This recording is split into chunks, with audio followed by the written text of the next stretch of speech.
We all know the story. In the 1920s, those half-witted crazies from the rural parts decided that alcohol was the product of Satan's temptation to man. Mobsters popped up, people died, and everyone decided that it was a bad idea. Right?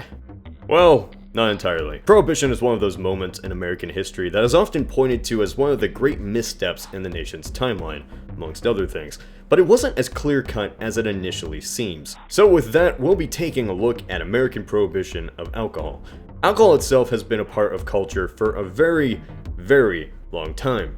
While I don't intend to delve into the history of alcohol today, I do feel it's important to know why people decided it was worth banning in the first place. First, let's start off in 1791 in the relatively new United States. The Revolutionary War had left a noticeable dent in the nation's financials. To ease this strain, a tax was proposed on the sale of alcohol produced within the nation. The idea to tax alcohol wasn't at random. It was considered luxury to an extent, and therefore the assumption was that the response would be relatively calm. At the same time, those who believed alcohol caused great pain in society through abuse, addiction, and drunkenness favored the tax to discourage its use.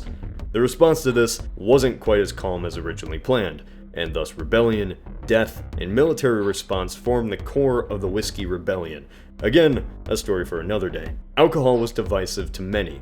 To some, it was a necessary part of life, an extension of the freedom Americans fought to gain. To others, it corrupted good men into shells of their former selves.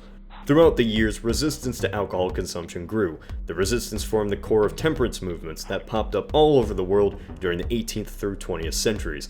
As the 1800s went on, resistance to alcohol transformed from stopping alcoholism to stopping consumption of alcohol in general. Religion was quite core to the movement, with the drink being seen as immoral, as well as various women's rights movements, as drunk men could return home from bars to commit violence against family members. At the same time, poor water in the nation made alcohol quite the go-to drink for not catching various diseases. Prohibitionists, also known as dries, attempted to fix this by creating fountains of which people could get clean water for free. While these private ventures would not pop up everywhere due to cost, it was a movement in its own right, and some still stand today. Maine law seems to be a big catalyst in the advent of the Prohibition movement. For the first time, state law dictated the sale of all alcohol, except for medicine. Not particularly popular with many, and eventually led to a violent riot. Regardless, it inspired other states to seek prohibition, even though this major riot caused the repeal of the law, only to again be legislated just 3 decades later. It would be in the 1890s when more serious movements against alcohol started. The most important of these would be the Anti-Saloon League, or ASL. ASL was promoted as a religion-based organization that existed solely to combat alcohol. The goal was to ban it outright, and the means of doing this were quite shady, to say the least. ASL truly mastered the art of influencing mass media. It would function as a group that screamed the loudest, that fought the dirtiest, and would refuse to stop its goals. It would gain political allies through thinly veiled corruption. Basically, ASL would confront a politician, and if they agreed to join the cause, they would almost have a guaranteed spot in office. If they refused, they would nearly guaranteed lose the election. ASL was a political powerhouse that got whatever it wanted. It gained a fervent following among many, from progressives to racists, from intellectuals to the common worker. By using the persuasion of religion and morality, it would grow astronomically. The leader of this league was Wayne Wheeler, quite an unassuming looking man. An Ohioan who grew up on a farm, he would grow deep resentment from a young age for alcohol. He was injured by a worker on the farm who was quite drunk and managed to stab him with his farm tools. This event transformed Wheeler, who would go on to join the ASL after college. Starting low in the ranks, he would quickly move up with his natural, undying hatred of alcohol. He realized to further the movement, he needed a lot of public approval, and fast. This began his policy of Wheelerism, which would use the media to make it seem as though the general public was all in on a specific issue. How would this be achieved? Some rather dark means, actually. This is where the corruption comes into play, as fear against the ASL rained down for politicians. Wheeler was, by many means, not a man to argue with. He was unwilling to change minds on his beliefs, and instead opted to resort to pushing for laws that would be obviously against the general public. He saw only one option. Now, it's not to say the movement was all based in less than moral messaging and corruption. Many citizens supported ASL simply because they believed alcohol was genuinely making the world a worse place. Some just had a distaste of Germans after the war, and German culture was quite fond of alcohol. Anyway, for many, the idea was that if alcohol was eliminated, crime associated around alcohol would be too. Oh boy, were they wrong. This leads us to December 18th, 1917.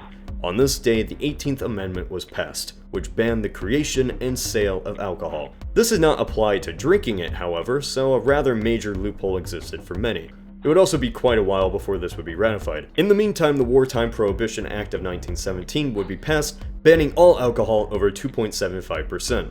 While it was intended to ration grain for the war effort, this would not be its final purpose, as the war ended just a week earlier. By January 16, 1919, the 18th Amendment was ratified, and alcohol would be made illegal on January 17, 1920. The Volstead Act was introduced to set forth more standards on the 18th Amendment, such as the specific percentages of alcohol allowed in home beverages, usually limited to 0.5%, passed on October 28, 1919. The immediate response to this was actually what was intended. Less people drank, and it seemed like overall the goal of the temperance movement succeeded. But this would start the downfall of the Prohibition movement. Literally, just as it was starting. Business-savvy crime leaders saw opportunity in the passing of the act. The demand for alcohol would rise, and only those willing to operate outside the law would be willing to supply it. Some began to gather and collect alcohol in huge numbers, as to sell it once the law would pass. As this illegal sale of alcohol became more fruitful, violence began to grow. Gang leaders became wealthy men, and this wealth brought power, control of vast areas with their resources. They were quite well known, in fact. And this would lead many to question, why weren't they arrested? The reason? Well, they were too powerful. If somebody would attempt to call them out, arrest them, or inform police, they would be killed or bribed. Those who demanded prohibition for a safer world were quite disappointed, to say the least. Crime rose, and many died. It seemed fairly evident the movement was failing. Many people would drink alcohol in these days under the safety of a local speakeasy. This location, hidden from local authorities, would garner a culture of its own. Women were more accepted here than bars of days past, and the world of men-only bars seemed to disappear. Jazz was very popular, and would reach mainstream status fairly quickly. Many opted for a more personal route. Moonshine would be made from homes with sometimes dangerous results, and personal wine cubes could be sold as fruit drinks that would include instructions on how to ferment. The American government wasn't too happy with the home brewing that was occurring, and the action it would take still leaves many in disbelief. Manufacturers of ethyl alcohol, a key ingredient to many homebrewers, would be instructed to basically poison the ingredient to a point where people would be blinded or killed if they attempted to drink it. This happened, obviously, but it seems hard to pinpoint a number of how many were killed by this rather terrifying action. The ASL was supportive of this movement, with old Wheeler going so far as to suggest that this was what was needed to happen. Support plummeted for the ASL, and it soon seemed apparent that the Prohibition movement lost most of its support. As the Great Depression caused major financial issues for the nation, legalization of alcohol became quite less of a necessity for the United States. After all, crime lords made billions off untaxed alcohol. Now America needed some of that dough. In March of 1933, this would lead to the Cullen-Harrison Act of 1933, which would legalize alcohol below 3.2%, which effectively legalized bars again.